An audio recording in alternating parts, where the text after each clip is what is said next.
Frank Luntz is with us this morning. And Frank, that was a message that he delivered throughout the campaign. What's your take on this thank you tour? First thing is that he's out with the public, and I think that's brilliant. The more that he interacts with them, that's where he gets his energy.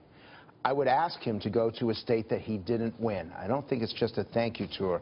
I think he has to represent all of Americans, so pick somewhere in California, perhaps, that didn't vote for him.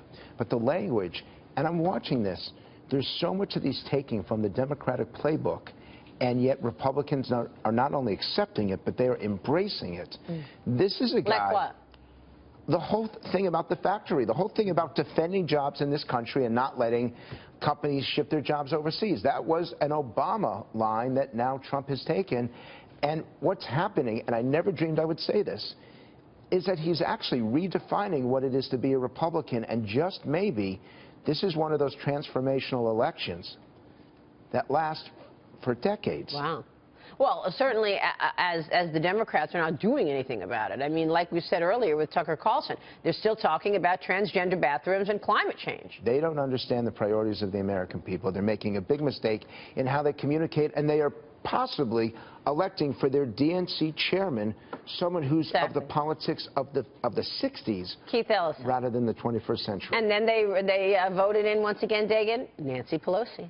Which is completely insane. I understand that she is a great fundraiser, but she does not represent the direction of this country. And the fact that she's still the torchbearer of the Democrats in the House is almost unthinkable. But to something about Donald Trump and what he's talking about, the markets have been off to the races it's not even hopes, it's the expectation that corporate taxes get cut, that individual income taxes get cut, regulations roll back, which you've talked about over and over again. But when Trump starts talking about penalties on U.S. firms if they move jobs overseas and consequences, at some point investors will become nervous about that.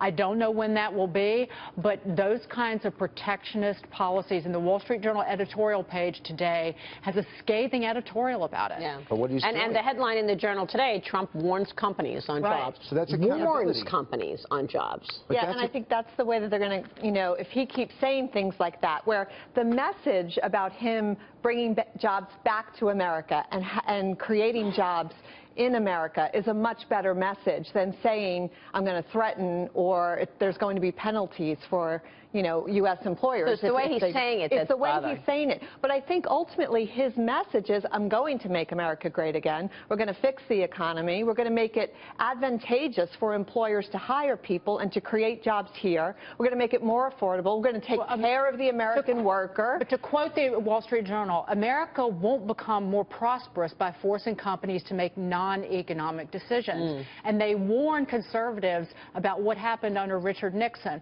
wage and price controls and creating the EPA, and many of them got behind Richard Nixon because he was a Republican, and they came to regret it later. Well, it's an impossible thing to think that you can tell a company, oh, don't have a factory in China, don't have a factory in Mexico. I mean, if you've got customers in Europe, you've got money in Europe, you've got to have, a factory or something in Europe. But he's also not necessarily just saying don't do it, but he's saying do more in America. I mean, I think that's his point. But it's accountability.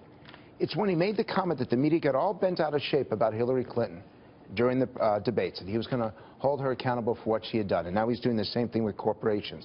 This is the #1 attribute that the American people want from Washington: accountability. They felt that it hasn't happened at Wall Street, hasn't happened in the nation's capital, and they are loving that Donald Trump is saying, if you do X, then Y may happen to you.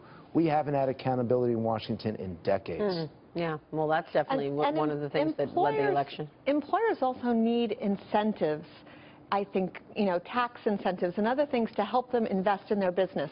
When we think about when we went through the last recession and shed all those jobs, companies were forced to find ways to be more productive and more efficient, and they had to reduce cost. And then they were able to do that, obviously, through technology and other ways, and they didn't bring the jobs back. And some of those jobs did go overseas. But I do believe there's an opportunity here. And I think that Trump and his administration will be able to find ways to drive policies and incentives to get employers hiring again. This could be very good for the job market and the American worker. In terms of messaging, though, because I said all along that Donald Trump's underlying message was, you, the individual, make the best decisions with your own money, not the government. You, the corporate executive, you are the person who makes the best decisions about the corporation. But what he said yesterday isn't quite that. Does that get him into trouble at some point? It potentially could, but I don't know if he's paying as much attention to details. And by the way, we're making one mistake in this whole conversation. We're talking about jobs. Ask the American people. By 2 to 1, they want careers, not jobs. A job is 9 to 5. A job is Starbucks. A career is doing what we're doing right here. And the public doesn't want... Very good point. Yeah. And that is something that if Trump captures that, that it's just not enough to get you to the 9 to 5. That's actually what Congressman Ryan was talking about. The Democrats should stop talking about raising the minimum wage. People don't want to earn the minimum wage. They want a career. They want a salary. They want security. That's why it doesn't bother me, the messaging. I mean, I understand what the Journal is saying, but I think he's trying to communicate it's going to be a better deal for you to do jobs in America. It's going to be a better deal for you to create that factory in America. Not necessarily punishing you not to, but we'll see. I mean, you know, that's why I see it like, I think it's just an incentivizing companies to do business here. But let me tell you this, there is some debate about what he's going to do now as president versus what he said he would do. Yesterday, he denounced any doubts about his plan to strengthen the U.S.-Mexico border. Listen to this. We're going to build the wall. People are saying, do you think Trump's going to build the wall? Trust me, we're going to build the wall. And by the way, people are going to come through that wall. We're going to have doors in that wall. But they're going to come through legally.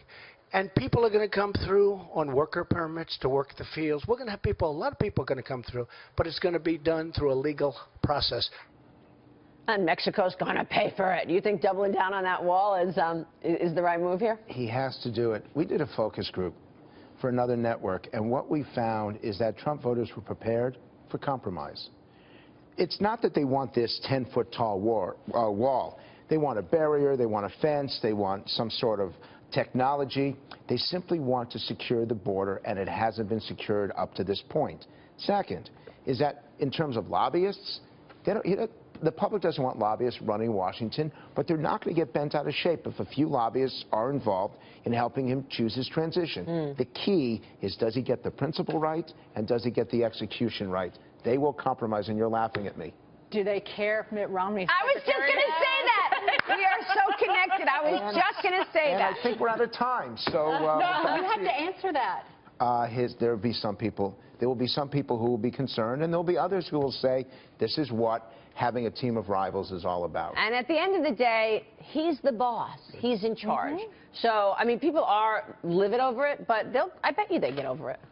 No, and I think the other thing that's interesting around this whole job piece, I just want to come back to one thing, is you made a great point, Frank. We have to focus also on education and training to get talent here. And Trump has an interesting stance on the H-1B visa program. You know, he wants to give more of the jobs to the U.S. workers. But I'm telling you right now, I've talked to employers over the last few weeks. They're afraid about what he's going to do with that program, that they won't be able to get the specialized skilled talent because we may not have it in America. So it's another thing we have to fix.